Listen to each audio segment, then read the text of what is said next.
আমার যুবক ভাইরা, আপনাদের জন্য আমরা আছি। ৩,০০০ টাকা করে অক্টোবর মাস থেকে পাবেন। যুবশক্তি নিয়ে বড় খবর। আপনারা তো সকলে জানেন যে যুবশক্তির টাকা বা যুবশক্তির জন্য আবেদন শুরু হতে চলেছে অক্টোবর মাস থেকে। হ্যাঁ, কিন্তু এই যুবশক্তি পাওয়ার জন্য আপনাদেরকে দেওয়া হয়েছে দুটি কঠিন শর্ত। আর এই শর্ত দুটি যদি আপনাদের পূরণ হয় তবেই কিন্তু আপনারা এই যুবশক্তির জন্য ৩,০০০ বা ২,০০০ টাকা পাবেন। আর কারা পাবেন ৩,০০০, কারা পাবেন ২,০০০, সকল বিষয় কিন্তু আজকে ভিডিওতে ক্লিয়ার করা হবে। এবং অনেকের যদি আমরা অন্নপূর্ণা ভাণ্ডার বা পিএম কিষাণ বা এরকম কোনো সরকারি প্রকল্প পেয়ে থাকি, তাহলে কি আমরা বা আপনারা এই যুবশক্তি বা যুবশক্তি ভরসার জন্য টাকা পাবেন বা অ্যাপ্লাই করতে পারবেন?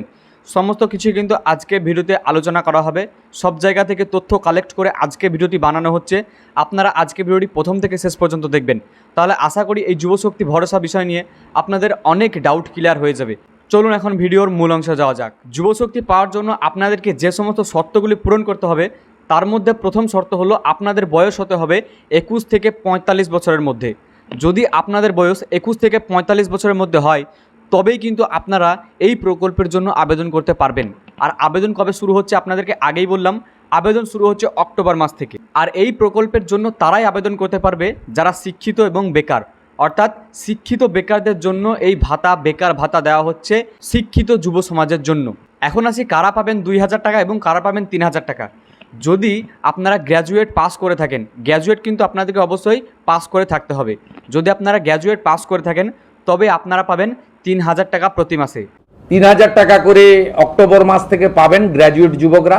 আর যদি আপনারা গ্র্যাজুয়েট পাস না করে থাকেন, অর্থাৎ গ্র্যাজুয়েটের নিচে পড়াশোনা করে থাকেন, তাহলে আপনারা পাবেন প্রতি মাসে ২,০০০ টাকা করে। আর যারা গ্র্যাজুয়েট নন, যারা ন্যূনতম শিক্ষা বা একটা শিক্ষা নিয়েছেন তার পূর্ণাঙ্গ গাইডলাইন আমরা বের করব, তারা ২,০০০ টাকা করে পাবেন। এখন অনেকের মনে প্রশ্ন আসছে যে আমরা যদি মাধ্যমিক দিয়ে থাকি বা মাধ্যমিকের নিচে পড়াশোনা করে থাকি, মাধ্যমিক পাস না করে থাকি, তারা কি টাকা পাবে? তো এরকম কোনো খবর এখনও পাওয়া যায়নি। তবে যত সম্ভব যারা মাধ্যমিক দেয়নি তারা কিন্তু এই টাকা নাও পেতে পারে। আর মাধ্যমিকের উপরে যারা যারা আছে, মাধ্যমিক থেকে গ্র্যাজুয়েটের নিচে, তারা পাবে প্রতি মাসে ২,০০০ টাকা করে। বাজেট অনুযায়ী এরকমই কিছু বলা হচ্ছে। এবং তারপরে যে বড় সত্য সেটি হলো আপনাদের ফ্যামিলির ইনকাম প্রতি মাসে ১ লক্ষ থেকে কম হতে হবে। আপনাদের ফ্যামিলির ইনকাম যদি প্রতি মাসে ১ লক্ষ টাকার থেকে বেশি হয় তবে আপনারা এই প্রকল্পের জন্য আবেদন করতে পারবেন না বা এই প্রকল্পের টাকার জন্য এলিজিবল হবেন না। এক্ষেত্রে বাজেট বইতে যেটা আছে সেটা হচ্ছে মাসে যারা ১ লক্ষ টাকার বেশি রোজগার করেন, ইনকাম ট্যাক্স পেই, তারাই এই সুযোগ পাবেন না। এটা বছরে নয়, এটা ক্লিয়ার করতে চাই। অর্থাৎ যাদের পরিবার মাসে ১ লক্ষ টাকা করে রোজগার করেন তারা তো ইনকাম ট্যাক্স ছাড় আছে আপ টু ১ লাখ। ১ লাখের উপরে ইনকাম ট্যাক্স দিতে হয়। আপনারাও আমাদের সঙ্গে একমত হবেন, ১ লক্ষ টাকা যে পরিবারের রোজগার আছে তার নিশ্চয়ই এই ভরসা স্কিম নেওয়ার দরকার হবে না। তাই অবশ্যই আপনাদের ফ্যামিলির ইনকাম ১ লক্ষ টাকার থেকে কম হতে হবে প্রতি মাসে। তারপরে বড় শর্তটি হলো যদি আপনারা কোনো সামাজিক সুরক্ষামূলক প্রকল্পের টাকা বা প্রকল্পের সুবিধা পেয়ে থাকেন তবে কিন্তু আপনারা এই যুবশক্তির জন্য অ্যাপ্লাই করতে পারবেন না। আর সেগুলি কি? অন্নপূর্ণা ভাণ্ডার, জয় জোহর, তারপরে তপশিলি বন্ধু, এই সমস্ত যদি আপনারা প্রকল্পগুলি পেয়ে থাকেন তাহলে কিন্তু আপনারা এই প্রকল্পের জন্য এলিজিবল হবেন না। আর অনেকেই ভাবছে যারা যারা পিএম কিষাণ পান, হ্যাঁ, যদি আপনারা বা আপনাদের মধ্যে কেউ পিএম কিষাণ পেয়ে থাকেন তাহলে পরে আপনারা এই প্রকল্পের জন্য আবেদন করতে পারবেন। আর এমনকি যদি আপনারা কোনো রকম সরকারি স্কলারশিপও পেয়ে থাকেন তাহলে কিন্তু এই প্রকল্পের জন্য আবেদন করতে পারবেন। বাট যে সমস্ত সামাজিক সুরক্ষামূলক প্রকল্পগুলির সুবিধা আমি বললাম সেগুলো যদি আপনারা পান তবে কিন্তু এই প্রকল্পের জন্য আবেদন করতে পারবেন না। আর এখন হচ্ছে অ্যাপ্লিকেশন বা অ্যাপ্লাই প্রসেস কবে থেকে শুরু হতে চলেছে।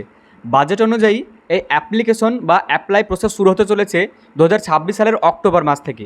এবং এটি আপনারা অনলাইন এবং অফলাইন উভয় প্রসেসেই কিন্তু ফিল আপ করতে পারবেন।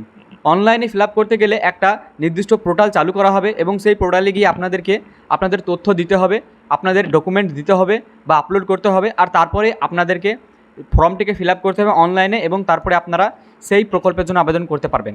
আর যদি অফলাইনে করেন তবে অফলাইনে নির্দিষ্ট একটি ফর্ম বেরোবে, সেই ফর্মটিকে ফিল আপ করে হয়তো আপনাদেরকে ব্লকে বা কোনো শিবিরে জমা দিতে হবে, সেটি কিন্তু ভবিষ্যতে বলে দেওয়া হবে। নেক্সট এখন আমি আপনাদেরকে বলবো এই প্রকল্পের সুবিধা পাওয়ার জন্য আপনাদের কী কী ডকুমেন্ট থাকা প্রয়োজন। হ্যাঁ, বেসিক ডকুমেন্ট যেগুলো আধার কার্ড, ভোটার কার্ড, এগুলো তো আপনাদেরকে থাকতে হবে, কিন্তু তার সঙ্গে সঙ্গে আপনাদেরকে থাকতে হবে আপনাদের এডুকেশন কোয়ালিফিকেশন সার্টিফিকেট। অর্থাৎ আপনারা যদি মাধ্যমিক দিয়ে থাকেন মাধ্যমিকের সার্টিফিকেট, উচ্চ মাধ্যমিক দিয়ে থাকলে উচ্চ মাধ্যমিকের সার্টিফিকেট, গ্র্যাজুয়েট পাস করে থাকলে আপনাদের গ্র্যাজুয়েটের সার্টিফিকেটও কিন্তু লাগবে। আশা করছি আজকের এই ভিডিও থেকে আপনারা অনেক কিছু তথ্য পেয়ে গেছেন। আর যদি এই ভিডিওটি আপনাদেরকে একটু ইনফরমেটিভ মনে হয় তবে ভিডিওটাকে প্রচুর পরিমাণে শেয়ার করবেন। আর যদি আপনারা আমাদের চ্যানেলটিকে এখনও পর্যন্ত সাবস্ক্রাইব না করে থাকেন তবে প্লিজ আমাদের চ্যানেলটিকে সাবস্ক্রাইব করবেন। আর যদি এই ভিডিওটি আপনারা আমাদের ফেসবুক প্রোফাইল বা পেজ থেকে দেখে থাকেন তবে আমাদের ফেসবুক পেজটিকে ফলো করতে ভুলবেন না।